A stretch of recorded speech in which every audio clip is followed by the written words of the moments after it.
Ito ang isa sa mga pinaka-common, no? Ang tawag dito, casement. Bukas niya, patulak. Yan, patulak. Ganyan. So, merong casement na, ano lang siya, no? Clear, no?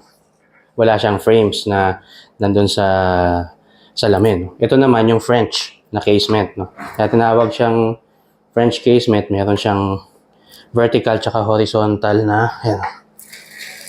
Meron siyang frame, no? Pero kapag ito ay pinatayo mo, so ito ay casement. Pagka ganyan, no? Pero kapag naging ganito naman siya, kapag ganyan na siya, ang tawag na dyan ay awning.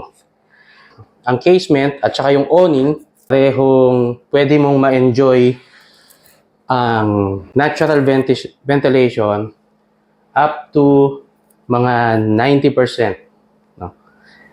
Effective siya.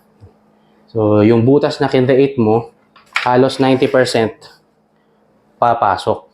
Dagang advantage ng isang awning, kapag ganito siya, no? Dagang, imagine umuulan. Meron na siyang protection. Para siyang naging canopy.